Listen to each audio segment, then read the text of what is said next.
Yeah, if you're wondering what we're talking about, and that is a cycle tour takes place next week, Sunday, the Yeah, 9th of March. it's Yeah. what, 8 days away? Oh, my head. Yeah. Goodness me. So next Sunday, to be exact, is the moment of truth. But the reason why we're talking about it today is because Jonathan is doing the big 109.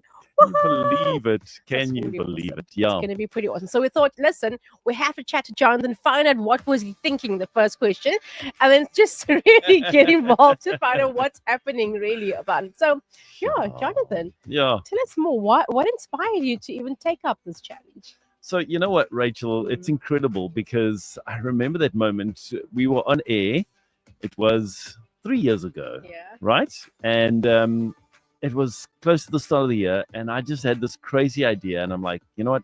This year, I want to do I want to do the Cape Town cycle tour. I remember that moment. And you remember that moment. I remember that moment because it was actually quite a life-changing, life-altering Yeah. moment for me. And the reason I say that is because for me, I, I do try to be spontaneous, but more often than not, I overthink things and then I regret and I say kind of stuff like, no, Yeah. etc., etc. And it was amazing because that was the first time that they had the 42K fun ride, Mm. which made it doable for me because I had a couple of major problems. One of them was I didn't have a bicycle, Uh-huh. and the other was I wasn't very fit.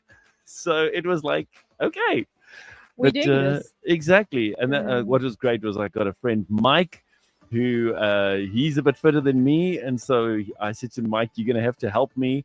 Mm. And we trained together, and that really helped a lot.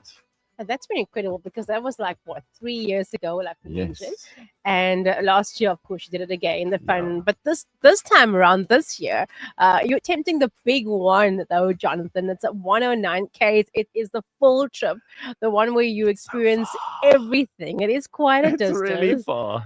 Let's chat about your training. I mean, what has Sure. that been like? Because I mean, of course, the 109 is a bigger. It's the full route. It's a Yeah. longer one. Lots of up air hills as well as the downhills. True So yeah, story. chat to us about that. Thanks. Yeah. So, Brendan Brown, I've got to just give big props to Mm. Brendan because he's been a real inspiration and encouragement to me, especially seeing that Mike and his family have left our beautiful country and moved to New Zealand. So, I didn't have a training partner. So, Brendan's been very instrumental in just helping me and being realistic with, Mm. okay, you need to build your fitness levels, you need to build your muscles, and you need to have time in the saddle. It's very important because a saddle is not nearly as comfortable as the chair I'm sitting on, so that brings in a whole different Yeah. aspect. But it's been amazing. I remember the first significant ride that I did was after church on a Sunday. I said to my wife, I really needed to just get out there, and it was early Jan, and I did a 30 odd Ks. And it was like, hey, I can do this. But towards the end of the 30 Ks, I was like, I'm really struggling to get up this. And it was like a short hill, like 10 meters of little bit Mm. uphill. And I was struggling and I was like, I need to get fit. Right. So what's really helped me is the fact that we've got an exercise bike. It's an old exercise bike. I bought it, I think, third hand or fourth hand from a neighbor across the road. Right. And this thing is coming very handy because you can't cycle at night when it's getting dark. It's not safe. And if you cycle too early, then you're still dealing with traffic and it can be quite daunting. So I've been spending quite a bit of time on the bicycle, the exercise bike. That's been great. But what's also been fantastic is to be part of a group of riders from the PPA, Pedal Power Association. And they really are so organized and they're so friendly. And it's so amazing. There's just this camaraderie ship. So it's fantastic. Yeah, that sounds absolutely incredible, Jonathan. But I think also, I don't know, it might be for me.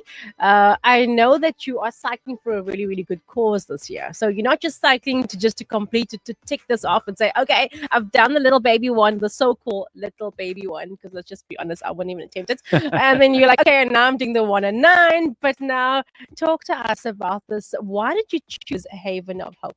Sure. So Haven of Hope is this incredible non-profit charity organization that started a number of years ago.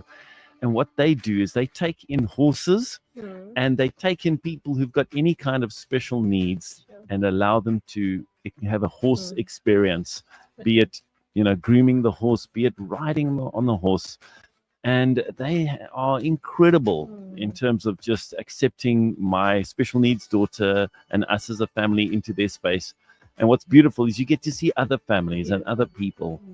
And this year I was just thinking, I need to, I've been practicing, I've been doing a lot of effort. I need to do this for a cause. And they're actually busy with the model where they want to try and be more self-sustaining.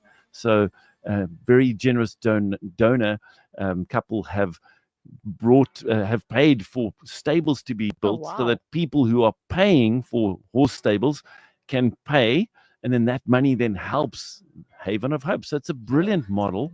And I mean, it's early days and there are always challenges, but in the meantime, keeping horses like they do is expensive.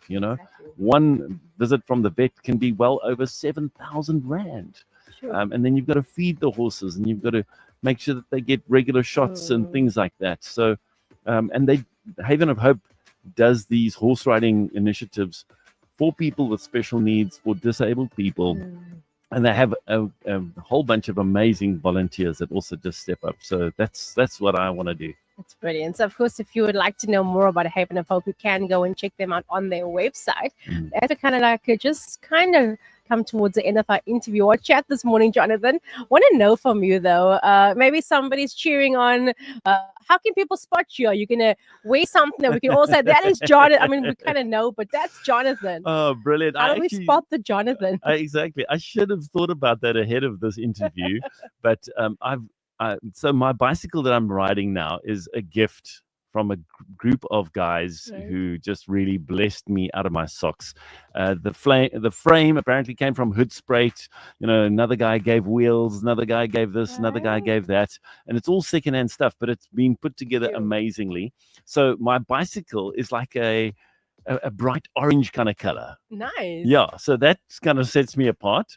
And then I'll be wearing a white cycling top, white on the top and red and black towards the middle bottom side. The one that I wore last year as well. Raising Hope SA. I actually got that from them. And so that'll be me. So that's how you can spot Jonathan. Yes. Definitely come through, come and support. But before we go, Jonathan, your last words. Maybe someone's listening and they're like, I think I could do something like this. Or maybe they're like not sure, they're on that border kind of line. How would you encourage someone that's listening to do something? It might not have to be cycling. Maybe it could be running for a change or anything else. Yeah. How would you support it? So what I'd really encourage you to do is just to start. Don't think of all the challenges. Don't think about, don't ponder on those things. Begin somewhere. And we can all start somewhere, whether it be that you start walking 2 kilometers a day. And the fact that I'm exercising more, my health has improved. My energy levels have improved. I've been able to handle stressful situations better. I'm still needing to improve my health and still lose some weight and whatnot.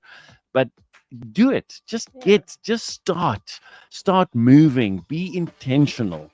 And something that I read earlier in this week really spoke to me was the thing of, we always say, I don't really have time to exercise. But do you have time to get sick? No, you don't have time to get sick. But when you get sick, you get sick. And it's one of those things. So rather prevent that getting sick by making time to exercise. Yeah, that's brilliant. That is Mr. Jonathan Haller. He'll be cycling, representing CCFM. Yes, please. And then, of course, also Raising Hope. With his Raising Hope clothes on. And then, of course, Haven of Hope is the charity of choice that he will be raising funds for. So, go and support. Come out and support on Sunday. Along the route, man. It's going to be amazing. Awesome. Looking forward to it. Thank you so much. Thank you. Love it to bits.